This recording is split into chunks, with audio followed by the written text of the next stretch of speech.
don't believe I just... That can't be real. You said you wanted proof. That's proof. I thought you were making it all up. A monster in a swamp? It's impossible. My dear Maxine, believe me, there are more things in heaven and earth than are dreamt of in your philosophy. Really? You're quoting Hamlet now? I always preferred this one. Once more unto the breach, dear friends. Once more. Or, close the walls up with the zombie dead. Has a better spin on it, don't you think? Humorous. So what are we going to do? That door won't hold forever. Won't have to. When I say now, open the door and close your eyes. Why? What are you going to do? Take care of our monster friend. And you really don't want to see how. Why not? Ever see Raiders of the Lost Ark? Yeah, but not for a while? Remember when the Nazis opened the Ark? Ah, point taken. Right. Now.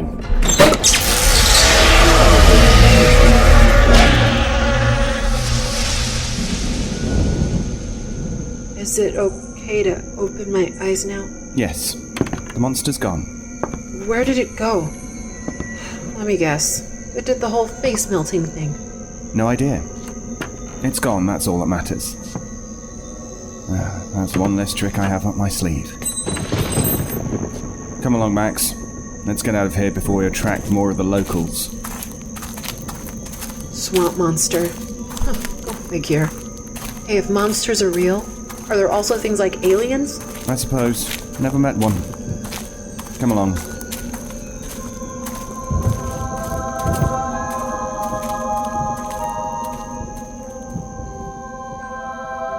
It was early February.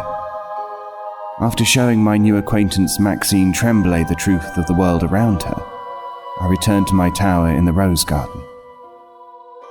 Odd journals and notebooks with past events continued turning up in front of her dorm room.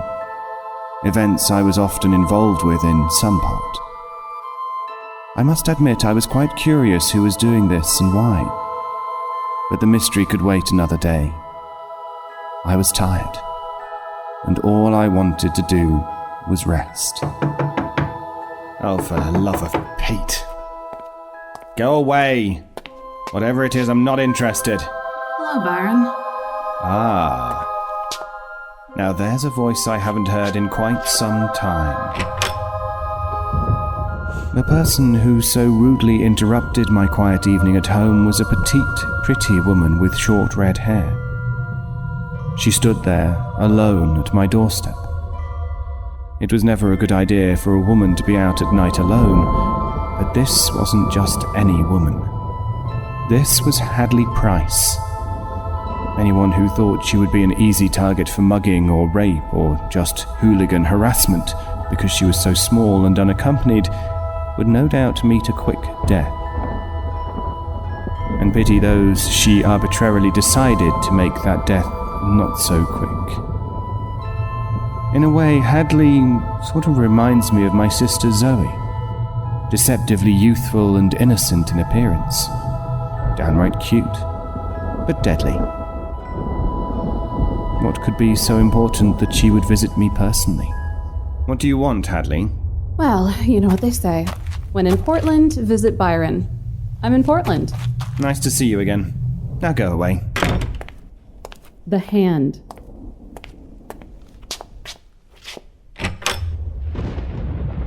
His hand? Yes. What about it? It's missing. Missing? Yes, it's been stolen. It's gone. This is confirmed. Yes. Who has it now? We don't know. How did you get this information? I have my ways. Are you gonna invite me in or not? That's the thing about vampires, even one as powerful as you. With all of your destructive potential, you can't walk through an entrance threshold of anyone's home without being asked in. Don't waste my time, Pale Man. We need to discuss the hand. Indeed. Miss Price, would you please do me the honor of entering my humble abode?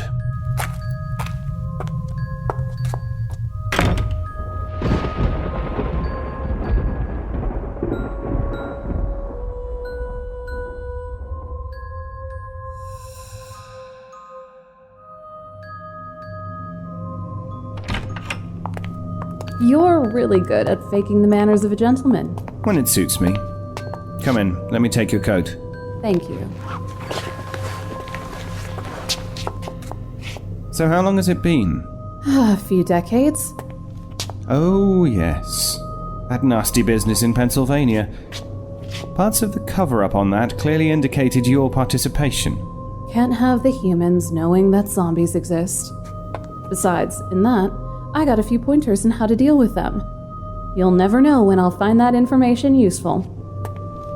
With anyone else, Hadley, I might offer a spot of tea or a bit of sherry. Even mead, which I am out of at the moment. But I do happen to have a bottle of blood wine. Care for a glass of it?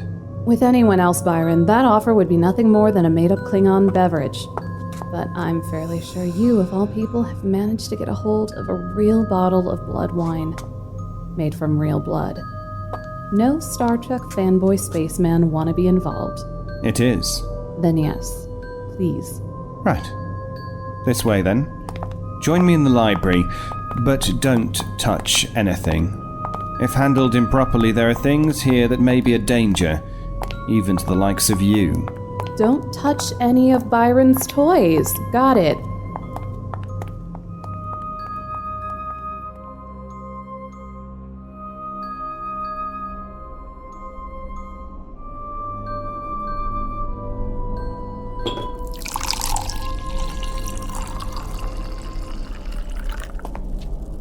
Here. Thank you. Delicious. I hear you're now romantically involved with a human man. I hear it's quite serious. That's my personal business and none of yours. As you wish. So tell me, my dear Hadley, what else do you know about the hand? That's the thing about this. It's gone. The person who had it in safekeeping has been very selective about who knows about its theft. He knows that, I'm telling you. The last thing I heard about the hand is that Jack had it. That pretty boy Yank owes me 50 quid. Prejudice against Americans, Byron. Let me remind you, I'm an American. That's just a disguise and you know it, Hadley. At least I don't take on the affectation of an accent. Anyone who knows you knows you're not British. It's a bloody good affectation. It is. You do wear it well. So why are you telling me about this? Why don't you just tell him? It is his hand.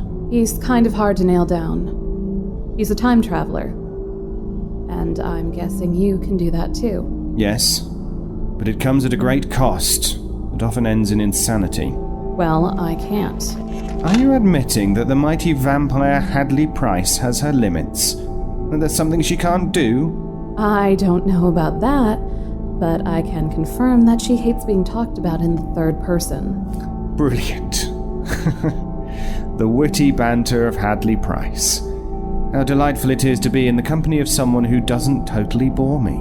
I hope for the duration of this conversation that you can maintain the high level of only partially boring me as well. We'll see about that. Now answer the question. Why not him? You may travel in time, but you're in the present more often than he is. The present is a relative thing. True. But right here and right now, I'm telling you this. Get to the point, Hadley. You're wasting my time. I don't have a lot of it left. Throughout history, the humans thought you were many things.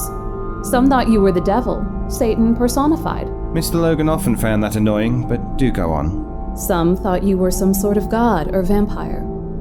Some even thought you were the god. Sorry, last I knew God was going around as a black cat. Calls himself Berry. As for a vampire, no thanks. They may call me the Pale Man, but I do like having the option of getting a tan. No offense, Hadley. None taken. Even vampires I know, who are centuries older than I am, aren't exactly sure what you are. You're an enigma to those of my kind who are thousands of years old. Don't you love a man of mystery? You're no mystery to me, Byron. Oh? Amuse me, do tell. With all of time and space available to you, the entire universe to choose from, why do you currently live in the 21st century, on Earth, in Oregon? And why among the humans? I have my reasons. You like the humans. My agenda is my own. They happen to benefit from that sometimes. I don't have that option. My people need them. We have a vested interest in keeping them alive. But that's my issue, not yours. I don't know what you are, Byron, but I know one thing about you. Again, do tell. You protect the humans. That may or may not be true. But what does the hand have to do with all this? The hand to immortals like you and me. Technically, I'm not an immortal. As I was saying, immortals like myself, and Jack, and him. Nothing. The hand's regenerative power is something each of us already have. The real problem with the hand is if it gets, excuse the expression, in the hands of the humans. It could prove a problem. Imagine what the watch would do if they took possession of the hand. Or Mr. Arcadia's initiative, for that matter. Yes, they tend to be irritant to those like us. Irritant? The watch kept me prisoner for a good part of the 20th century. I heard about that. Why did you let them capture you? I got sloppy. An ego thing. Won't happen again. In either case, with one foot firmly planted in the religious mysticism of the past and the other firmly planted in cutting-edge human technology of the 21st century, the watch is in a very good position to unlock the potential of the hand. Can you imagine what sort of perversion of life and death and everything between they would release on the world? What monsters they'd create? Can you imagine what the hand would enable them to do in the name of apologetics? I would prefer not to, thank you very much. In its history, the Watts family have had ties to the church. I don't suppose you're ignoring how those vampire hunters could benefit from the watch getting a hold of the hand. Ignoring that? Of course not. You're not the only one with an agenda. Quite. I have to get going now. It's been a while since I had a nice glass of blood wine. Very tasty. Thank you. Here, take the rest of the bottle with you. You? Being generous. Don't let it get around. I rather enjoy my egotistical, selfish bastard reputation. Allow me to put your mind at ease. Your egotistical, selfish bastard reputation is well in place and shows no signs of changing. Oh, goody. I was really concerned that I'd lose sleep over that. And people wonder why you're single. In either case, the bottle is a very kind gesture. Thank you.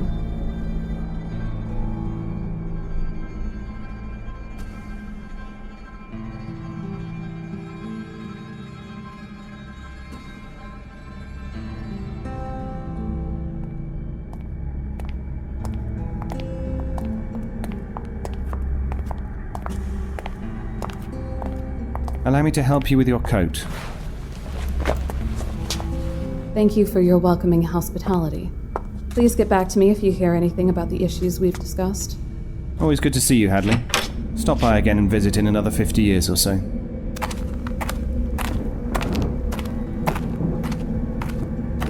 I watched her as she walked away, down the path and out of sight before I closed the door. Vampires are a strange lot. Some are so over the top in their behavior. Others, like Hadley, blend in with the humans, making them more dangerous. But she was right. If the watch had the hand, there's no telling what they'd do with it. The hand had the power to create and destroy. Mass slaughter of the non-believers, those who are human, or selectively targeting those who aren't. The watch had nuclear weapons in its bag of tricks. They could already bring about a surgical genocide, but the hand could bring back the dead, as well as characters in history who were never real, just myths.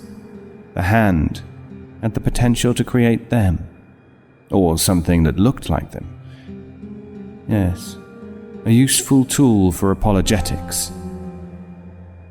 The human chaos across the planet in that would be an inconvenient hindrance to my future plans. Still, it should prove very useful. Which is why it's a good thing I have it locked up here.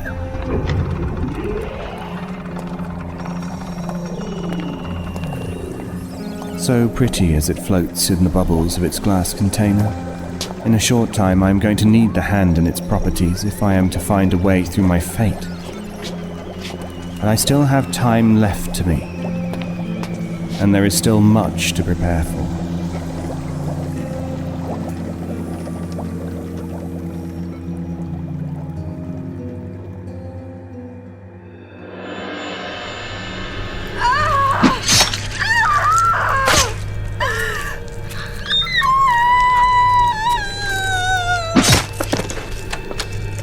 Sorry to disturb you, sir, but I thought you might want...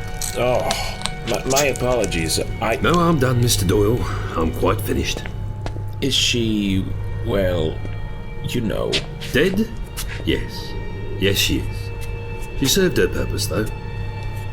Now then, what is it you wanted? That pale fellow you have us watching. I thought you might like to know he had a visitor tonight. What sort of visitor? Not certain. We obtained a picture of the woman as she left his tower. Hadley Price. You know the woman, sir? Yes. Otherwise known as the heroine of Victoria. Or at least she will be one day. Could she be a problem for us? I'm not certain, perhaps. Have your people keep an eye on her. Keep me informed. Very good, sir.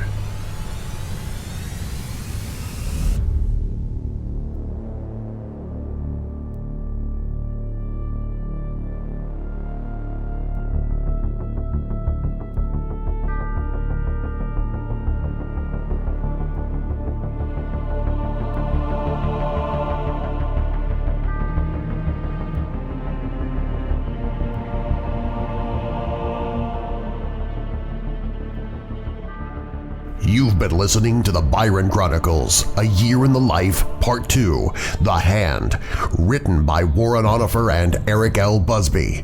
Featured in the cast were David Alt as Byron, Natalie Van Sistine as Hadley Price, Carissa DeWitt as Max, Dane Russell Leonardson as Mr. Doyle, and featuring Corrine C. Cronfley.